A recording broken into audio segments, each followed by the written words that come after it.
Olá pessoal, aqui é Roberto Mourão e esse é o terceiro vídeo no qual eu mostro como eu utilizei aprendizado de máquina para escolher os melhores eventos do SXSW. A gente já viu preparação do ambiente com Virtual Env, raspagem de site com as bibliotecas Request e Beautiful Soup do Python, e agora a gente vai falar sobre mineração de textos.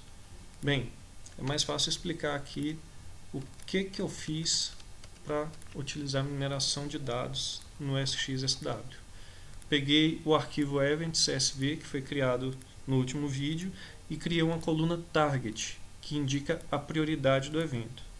Como o objetivo desse trabalho foi marcar e dar uma prioridade para todos os eventos do SXSW e selecionar os melhores, então eu tive que treinar esse algoritmo com alguns eventos que eu acho mais interessante ou não.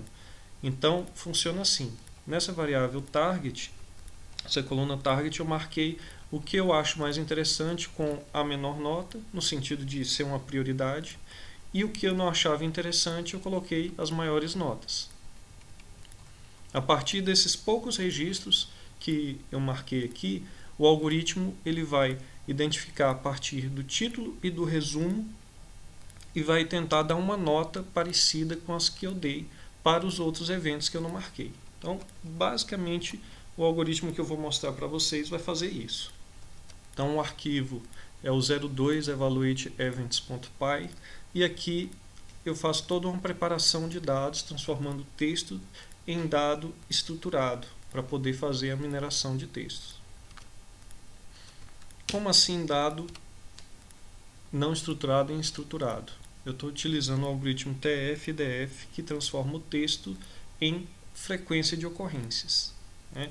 Então ele é basicamente o seguinte: ele vai dar uma nota baixa para palavras que ficam aparecendo em todos os eventos, em todos os resumos. São as stop words, pode ser uma preposição, um artigo, etc. E ele vai dar nota alta à medida que essa palavra ela se torna mais rara. E a gente tem um meio termo ali que são as palavras frequentes. Mas primeiro a gente tem que preparar essas informações. Nessa classe pré-pro 01, eu estou transformando aqueles números que eu coloquei de 1 a 200 numa faixa de 0 e 1, para ficar mais fácil de trabalhar com a mineração de texto.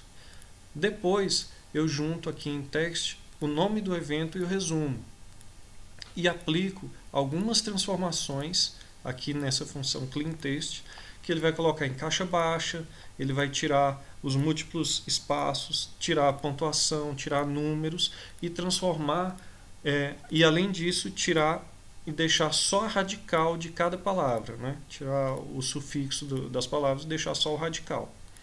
Além disso eu tiro algumas stop words de inglês e no final esse texto ele não fica parecido com um texto, ele fica parecido com uma lista que tem de palavras incompletas, mas que na verdade essas palavras incompletas são os radicais das palavras que apareceram em cada resumo.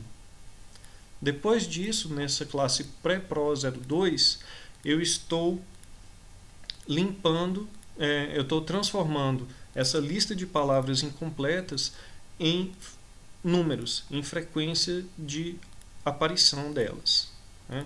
Então eu utilizo a biblioteca Gensim para isso, utilizando o algoritmo TF e DF. Ok? Está aqui.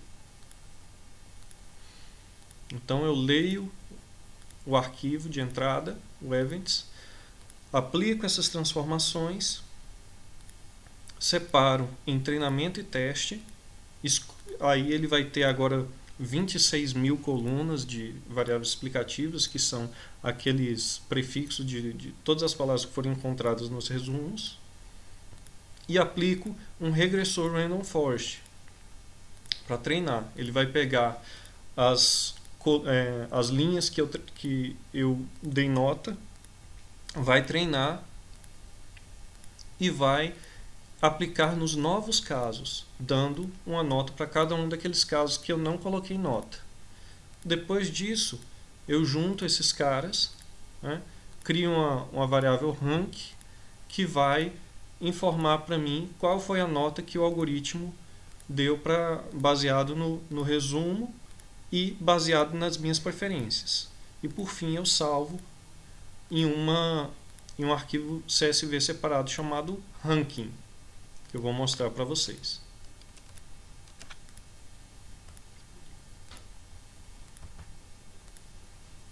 Então ele é bem parecido, só que ele tem aqui a coluna rank, que não ficou bem formatada no LibreOffice, mas é possível entender aqui que ele está ordenado e que os números estão aumentando à medida que eu desço, que eu vou prosseguindo aqui, que eles vão de 0 a 1, sendo que 0 é o que é mais interessante e 1 é o que é menos interessante. Então agora que a gente tem uma nota para cada um dos eventos, fica mais fácil criar uma agenda baseada nessa informação. Só que isso vai ficar para o último vídeo dessa série.